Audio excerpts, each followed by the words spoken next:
For us to discuss that all-important conversation on presumptive tax. And our Twitter poll question this afternoon is, do you understand how the new presumptive tax measure for SMEs that was introduced by the Kenya Revenue Authority works? Well, send us your feedback at KTN Kenya, or you can tweet me at Agina Abi. Remember to use the hashtag KTN Business.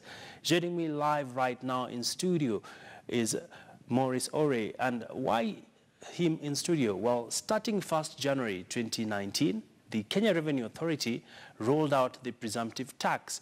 Well, as part of its efforts to enhance publicity of the tax, well, like I did mention, we now bring in Maurice Ore, who is a Senior Assistant Commissioner in the Strategy, Innovation and Risk Management Department. Welcome to studio, Maurice. Thank you. Let's just start off by defining for us what is presumptive tax in a simple way. Presumptive tax is a tax that is meant for the small and micro enterprises, and it was introduced through the Finance Act 2019. Mm-hmm. Yes. What is it aimed at achieving at the end of the day? At the end of the day, it is aimed at looping in a sector that has been largely non-compliant, that is the small and micro enterprises. And the other main objective is to expand the tax base and to ensure that every Kenyan pay their fair share of taxes.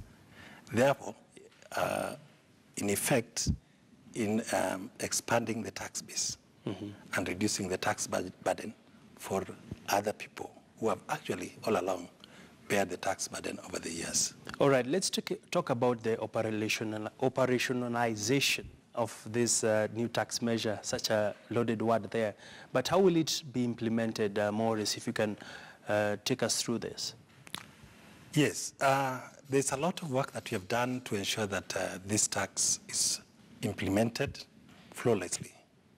And the main thing that the taxpayers within this sector need to understand is that there's a provision that has been made in our iTax system to enable them, first of all, to register as taxpayers with the obligation of presumptive tax. Once they have registered in the iTax, then when they pay the county government license fee, which is paid annually, then 15% of the fee that they pay, they also pay KRA, the 15% of what they pay to the county government. All right. Yes. So let's do the math for our viewers, Maurice, if you can.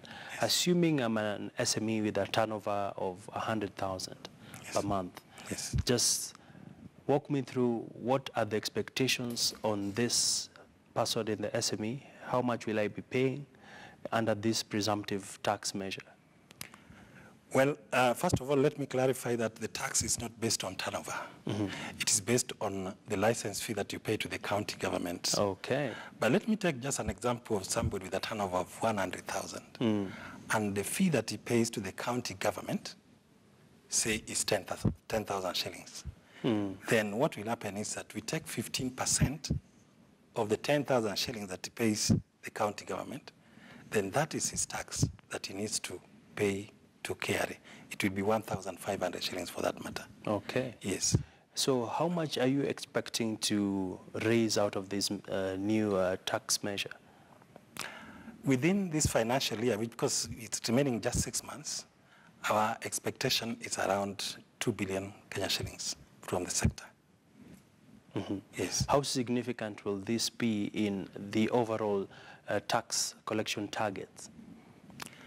Well, it might look small, but in terms of government spending, it is very significant, because every shilling to the government is key in meeting its development agenda. So 2 billion, I believe it's very significant. So what are some of the penalties for people who do not comply? And do you have the muscle and capacity to tackle all these SMEs in the country, which are in the range of over 100,000 registered SMEs? Yes, the penalties that apply in case of non-compliance is there will be a penalty of 5% for late payment. And for every month that a taxpayer is late, then there'll be a further charge of 1% of the amount that is payable. In terms of capacity, I would like to say that, yes, we do. And one thing you need to look at this tax is the fact that both it is based on the county government license. So there'll be enough space for us to coordinate with the county governments to ensure that both the county government licenses are paid and also the taxes are paid. That coordination is already beginning, and we are having discussions with the county governments to ensure that there's compliance on both levies, the tax and also the county government license. All right. Yes. And from a technology standpoint, there are those SMEs where you find the sole proprietors do not even have the technical know-how of, say, going on iTax to open an account. How do you address such an important segment of the society? Yes. We have an infrastructure that we created, and it has been working in terms of facilitating the taxpayers. We have got centers across the whole country that help the taxpayers in filing their return, in addressing their issues. We also have KRA officers who are placed at the Huduma centers, who will be working to ensure that all taxpayers have access to the system to file their returns. For those people who might not want to go to these centers, the KRA Customer Care Center or the Huduma Center, there are also cyber cafes which can also assist in mobilizing the taxpayers. All right. Yes. And finally, as we wrap up this conversation, Maurice, are there other jurisdictions that this measure has worked, and what are some of the lessons we can pick? Yes, this measure has worked in a number of African countries and also specifically Latin American countries. You remember that we are coming from a tax regime which was largely based on turnover, the turnover tax, and which didn't work well.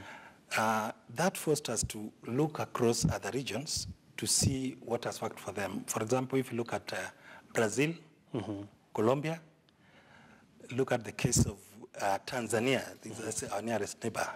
They have a similar tax regime, not necessarily based on the county government licensing, but based on the kind of business that the taxpayers run. Yes. And it has been fairly successful. Yes. Any foreseeable challenges in the short run? Definitely, we need to ensure that every taxpayer who is affected by this tax is aware. The issue of awareness is probably the immediate challenge that we'll experience, but we are already on it. We are working on it.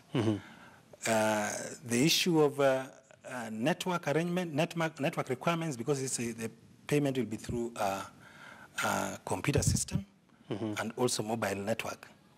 So those are the challenges that you might experience in case, for example, the mobile networks are down. All right. Yes, yes.